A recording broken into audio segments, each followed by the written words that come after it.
کہ مقتول کے خاندان کے لوگ کچھ دیت لے لیتے ہیں, کچھ خون بہا لے لیتے ہیں, کچھ معاوضہ لے کر قاتل کو چھوڑ دیا جاتا ہے, یا تو پھر بنا کچھ لیے اکثر ایسا بھی ہوتا ہے کہ اللہ کے لیے معاف بھی کر دیا جاتا ہے. صرف اس واقعے کو سامنے رکھ کر آپ ایسا نہ سمجھے کہ سعودی میں سب قصاص ہی لیتے ہیں, اکثر معاف کر دیا جاتا ہے. لیکن اس معاملے میں مقتول کے قبیلے والے شاید بہت غصے میں تھے. وہ صرف قصاص چاہ رہے تھے, وہ صرف چاہ رہے تھے کہ محمد مرسل کو سزا ملے. اس لیے قاتل محمد مرسل کے قبیلے والے مقتول کے گھر کے سامنے جمع ہو گئے, یعنی جس کا قتل ہوا تھا اس کے گھر کے سامنے معافی مانگنے کے لیے جمع ہو گئے, اور انہیں الگ الگ طریقے سے منانے لگے. اس میں بڑے بڑے شیخ بھی تھے اس قبیلے کے جو لاکھپتی, کروڑپتی, بلینئر ہے, لیکن وہاں پر قانون سب کے لیے ایک چلتا ہے. اور معافی کی وہ سب لوگ معافی کی درخواست کرنے لگے, جو ان سے ہو سکتا تھا وہ سب کچھ کرنے لگے.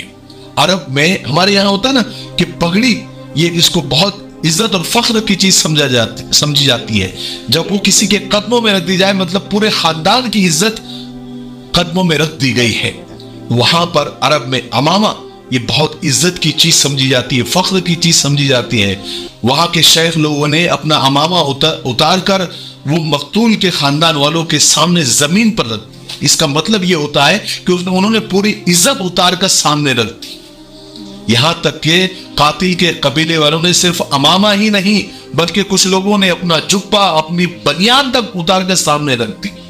کچھ شیخ لوگ تو زمین پر گر گئے, اپنی تلواریں, اپنے خنجر ان کے سامنے گاڑ دیے, اپنے سروں پر مٹی تک ڈال دی, اپنے گھٹنوں کو جانوروں کی طرح باندھ دیا, یا پھر لاکھوں کروڑوں ریال سونا چاندی اور پراپرٹی کے پیپر لے کر سامنے آگے کی سب لے لو, صرف معاف کر دو, ہمارے قبیلے کے بچے محمد مرسل کو معاف کر دو. یعنی وہ سب کچھ انہوں نے کیا جو وہ کر سکتے تھے. ایک طرح سے اپنی زبان میں کہا جائے جتنا گر سکتے تھے وہ گرے. یہ سارا منظر دیکھ کر سارا عرب چیخ اٹھا کہ اب تو معاف کر دینا چاہیے, محمد مرسل کو معافی مل جانی چاہیے.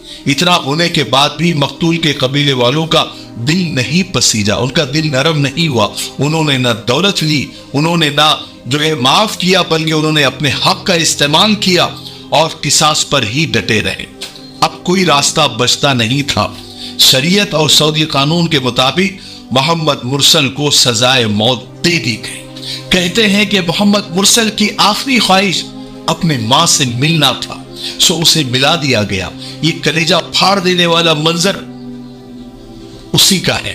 سزائے موت سے پہلے بیٹے کو اپنے ماں سے ملایا گیا. دونوں ایک دوسرے سے آخری بار مل کر رو رہے ہیں. حالانکہ یہ واقعہ ہمیں بہت کچھ سکھاتا ہے. قانون کی بالادستی ضروری ہے تاکہ اس طرح کے واقعات دوبارہ نہ ہو. انسان کا خون سستا نہیں ہے. اللہ نے انسان کو اشرف المخلوقات بنایا ہے. اسی لیے عرب ملکوں میں کرائم ریٹ بہت کم ہے, نہ کے برابر ہے.